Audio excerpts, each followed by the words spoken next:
It's time for your weekly visit with America's favorite economic and financial commentator for the past 32 years. This is Louis Rukeyser's Wall Street. Brought to you in part by Occidental Petroleum. From exploring for new oil and natural gas resources to striving to protect the environment, Occidental Petroleum is bringing a new energy to energy solutions. And by Oppenheimer Funds. Skill, experience, strength. The strategy Oppenheimer Funds uses to achieve long-term performance. Oppenheimer Funds, the right way to invest. And by A.G. Edwards, providing a full range of personalized financial, retirement, and estate planning services. A.G. Edwards, trusted advice, exceptional service. Tonight, Lou's panelists are Liz Ann Sonders, John Kim, and Tom Gallagher. His special guest tonight is Mario Gabeli, Chairman and CEO of Gabeli Asset Management. Now, here's Louis Rukeyser. Good evening, and welcome back. And if you're wondering what the heck was going on in the world of money this week, we have the answer for you right now. You won't find it in the financial news or amid the international or national headlines. You have to go straight to the sports page. For this is the weekend of the Kentucky Derby, so no wonder there was so much horsing around. Just look at the names of the entries in this year's Run for the Roses and see if they don't offer you more insight into the money news than a matched team of Wall Street analysts at full gallop. Take that popular contender, Buddha, for example. Why, that's exactly the kind of super wise man you needed to make sense of today's employment numbers. Because of quirks in the way the various sets of data are collected, the government reported with an absolutely straight face that both jobs and joblessness increased last month. You talk about a theological conundrum. Wall Street, of course, focused on the bad news. What else did you expect in its current sour mood? The headline report that unemployment had reached 6% for the first time in nearly 8 years. Ignored, at least for the moment, was the heartening news that U.S. companies actually added jobs in April, an estimated 43,000 of them, something it hadn't been able to do for 9 tough months. Unemployment, you see, is usually a lagging number, telling you where the economy has been. And business this year have been doing what they typically do early in a recovery. Increase production first, then start rehiring. Which of these contradictory numbers was really more important for our economic future? For that, we need the wisdom of a Buddha. All that's fine and dandy, of course, and since the unemployment number is the one the politicians watch, it should at least serve to keep the Federal Reserve from raising interest rates next week. But is there a specific investment tip in the entries at Churchill Downs? You bet. Or not, as you choose. With concerns about the vitality of the U.S. recovery sending the dollar tumbling, gold continued its snapback from its long period in investment Siberia and rose to its highest price in more than 2 years. That wouldn't have been a surprise to anyone who believes in the advice of four-legged tipsters. For the Derby entries this weekend include not just Johannesburg, but also Medaglia d'Oro. Downright spooky, isn't it? As for the price of oil, or as it is known among this year's Derby entries, Essence of Dubai, it eased a bit for the week, moving in lockstep with the ups and downs of Mideast tensions, and thus was able to survive the latest boasts of Venezuela's President Hugo Chavez, whose stand-in at the big race is presumably lusty Latin. Finally, what can the Kentucky Derby entries tell us about the lengthy trot downhill of the stock market? 2 names may help us there. First, as the battered market sank lower in the wake of some disappointing technology earnings and the extended period of punishment continued, investors everywhere were making a heartfelt request for parole. And those with long, bitter memories of analyst recommendations that turned out to be less reliable than those of a typical $10 tout, had clearly learned the risks of betting on easy grades. Tennis, anyone? We tonight will talk with a guest who not only has been around the investment track a few times himself, but has actually managed to make money for shareholders in his billion-dollar mutual funds, while owners of most stocks were tearing up their tickets. But first, let's check out the Augean stables in Wall Street. The blue chips in the Dow Jones Industrial Average held up better than the broader market, putting together their first three-day winning streak since mid-March and climbing back above 10,000, though just barely. But while other indexes were mixed, the tech-troubled NASDAQ suffered through its seventh losing week in 8, extending its springtime swoon to lows not seen since October. The bond ghouls, who love it when just about everybody else is suffering, cheered up today at the gloomier-than-expected news on unemployment, profits, and the non-manufacturing sector of the economy. But long-term interest rates still finished almost unchanged for the week, propped up by concerns that budget deficits will necessitate a bigger supply of government securities next week and down the road. And if you're worried that your hair, or what's left of it, may fall out if this market doesn't start charging upward again soon, have no fears, my friend. A San Francisco entrepreneur has started a company called Hairogenics that promises for a $49 initial fee and then $10 a year after that to store the hair you have cut today for possible use tomorrow when a cure for baldness has been found.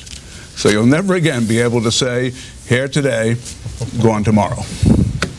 Liz Sonders, when is this going to stop being such a hairy stock market? Oh, boy, I wish I knew. Lou, to use a word you used in your opening, conundrum, I think that's what we have right now, because we have, the internal and economic forces that for the most part are positive. Today's employment report, as you mentioned, was a little bit wishy-washy. GDP has been incredibly strong, productivity up, inflation low, rates are going to stay low, but we have all these external events, Middle East crisis, oil prices, and what I think is going to happen with the market is instead of what the market normally does, which is anticipate the turn in profits, I think the turn in the market is probably going to be more coincident with the turn in profits because there's just so much skittishness. Everybody was from Missouri. They have to be shown at this point. Absolutely. When do you think we'll have that turn in profits? Well, so far we have, over 80% of the first quarter is in terms of reports, and the numbers have been fairly good, but at the end of the day, we're still going to have a down period in earnings. Next quarter, probably a mid-single-digit type increase in earnings. That might get the ball rolling, but I really think when you start to get back into the double-digit gains is when the market's really going to like it. What's the story on unemployment? Is this something we should be concerned about? Obviously, the human side of it we have to be concerned about. Well, as you said, it is a lagging indicator. I think companies are acting very much like investors right now. They don't want to step up to the plate and be overly optimistic. I think that's why they're being cautious in their guidance toward Wall Street as well. But inside those numbers today, you did see improvement in overtime as well as temporary help, and I think that's usually the first sign. Where would you be buying these days? Or where would you be selling? Let's start there. What would you be selling at this point? I think as a growth manager, it may sound interesting to say, I think you have to have some focus on valuation. So I think very expensive stocks that don't have the kind of earnings growth to justify those valuations, I just don't think we get back into an environment like the late 90s where investors are willing or should pay up for stocks. I think, avoid the high multiple stocks. And you know what? They're everywhere. So there's no one particular area. But a lot of the stocks that have done well do not have the kind of earnings to justify. And what would you buy? I think one of the best areas for investors over the next 5 years or so will probably be in the healthcare area. I like Baxter International a lot. I like the consumer still. Obviously, the consumer has been remarkably resilient. Target, I think, makes a lot of sense. I think they're doing the right things. Financial services, maybe a Freddie Mac. And I think in technology, you probably want to still stay somewhat defensive. Blue chip and Intel maybe, or an EDS. Intel's had a bad week. Why? Well, I think that the semiconductors and the semiconductor capital equipment companies as sort of early cycle economic plays have done quite well on a relative basis throughout this year. So I think we have a little bit of a breather. Interesting, it comes in conjunction with really strong semiconductor orders. But I think there's still some selling pressure on technology, very simply. John, Kim, you've been cautious about this market. Are you still?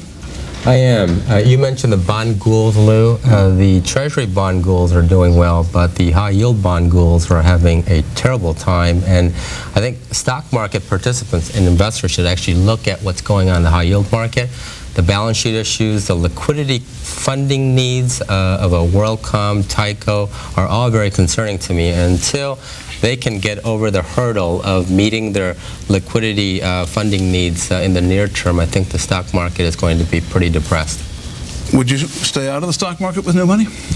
I would for the time being. When you see a company like WorldCom, with 100+ billion of market cap only 18 months ago, declined to $6 billion in market cap, and know that they may not be able to meet their debt service requirements in the next 12 months, the ripple effect that has in the market is quite profound.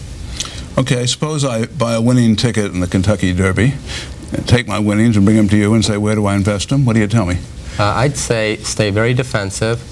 Focus in on stable franchises where you can have a decent dividend yield. Stable franchise is good at the track. That's true.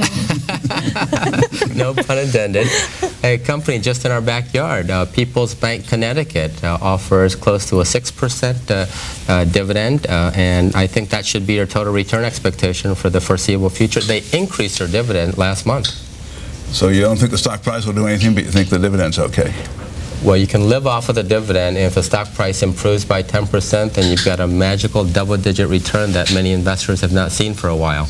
Got another one you like? I like AmSouth Bancorp, KeyCorp, again, all very nice, medium, small bank franchises that have their own niche market. Tom Gallagher, you know Washington's effect on Wall Street better than anybody I know.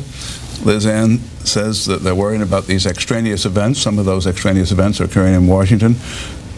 What's the outlook for Washington's impact on Wall Street? Well, I think it is important.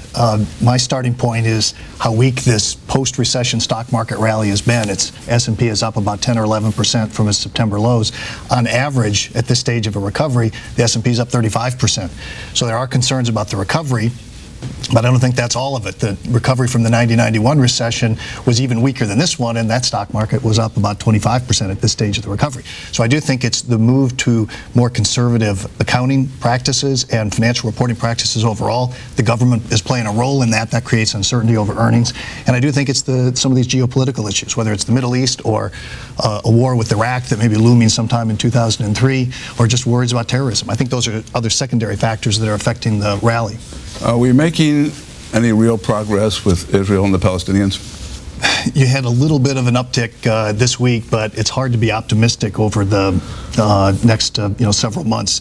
I just think that the two sides are not going to be reaching any long-term agreements. I think the good news is that an impasse in the Israeli-Palestinian issue isn't likely to spill over into a broader Middle East conflict, either on the military side or in terms of playing the oil card. Treasury Secretary Paul O'Neill seems to be on one side or the other of the dollar issue, depending on which day you hear him. What's his actual position? Well, actually, I think his position's been pretty consistent. He's in favor of a strong dollar, but he wants the markets to decide, and he hopes they decide in favor of a strong dollar. This week, his testimony before a congressional committee did contribute to dollar weakness that day, but I think it's more the fickleness of currency traders who maybe thinks that he doesn't mean it as much as Treasury Secretary Rubin did when he was in office. What can we seize on in Washington that gives us an investment recommendation in Wall Street? Well, Congress is really characterized by stalemate, but I think one thing that is going to get through is energy, an energy bill, probably not till later in the session. A lot of the important pieces of policy initiatives have been left behind or left off that, but I think there'll be an important reform in the utility sector that'll benefit companies like Allegheny Energy. And even though they've had a big run, I think defense stocks are, I think there's still more positive surprises in the way of defense spending. And one thing that I'd worry about a little bit is the pharmaceutical area. There's going to be a continued debate, not a lot of action, but still a lot of debate that'll be negative for pharmaceutical companies.